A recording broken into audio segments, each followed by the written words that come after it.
Tensions are escalating between the rival parties in South Korea's National Assembly ahead of Thursday's plenary session, where contentious bills are set to be addressed.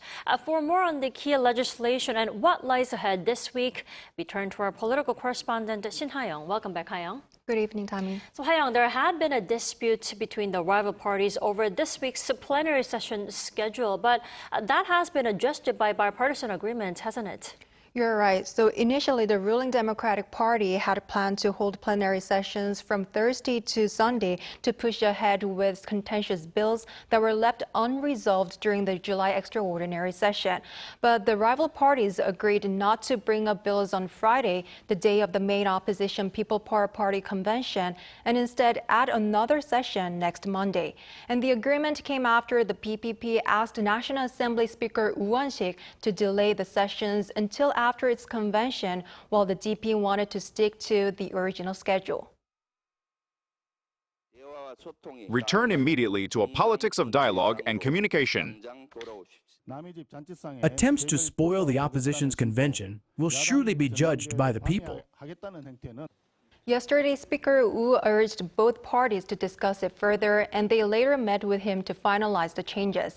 And as a result, the contentious bills will be put to a vote during the upcoming plenary sessions, except on Friday, while filibusters will be launched by the PPP against the remaining bills that it argues are being pushed forward without bipartisan agreement.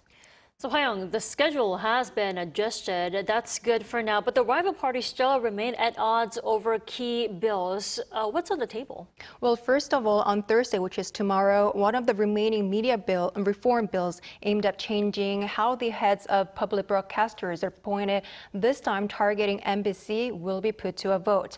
And the bill was introduced by the DP during the previous plenary session, but was not voted on as the July extraordinary session came to a close at midnight following a PPP filibuster.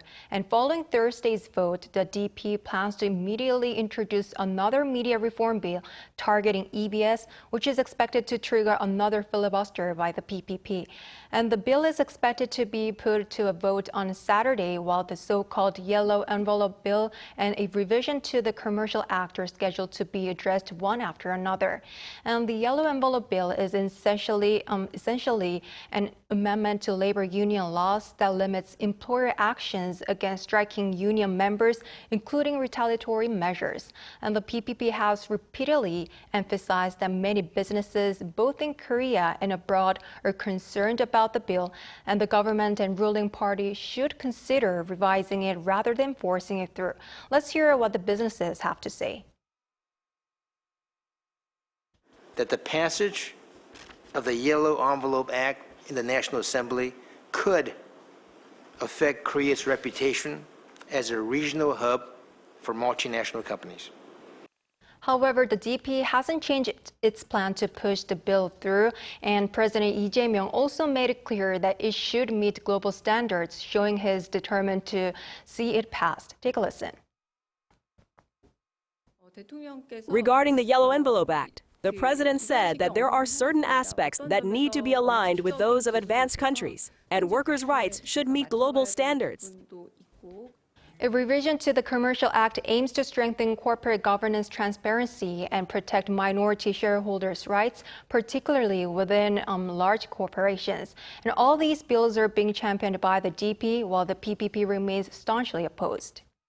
Right, so tensions will be running high throughout the upcoming plenary sessions. But the question is there any chance of bipartisan cooperation, Ha-young? Well, the growing tensions between the ruling and opposition parties are evident even outside the plenary sessions.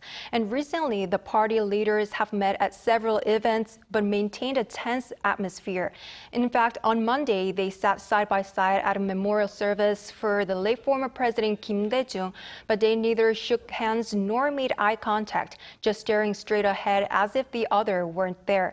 And a similar scene was captured during last Friday's Friday's Liberation Day ceremony. And amid all this, with confirmation hearings for education and gender equality ministers still upcoming, tensions between the rival parties are expected to rise. And given the current strain, it may be too early to say whether there will be room for bipartisan cooperation, but it's certainly something to watch as the August sessions unfold. Indeed. Do keep us posted on the upcoming plenary sessions. Ha-young, thank you so much for coming in tonight. My pleasure.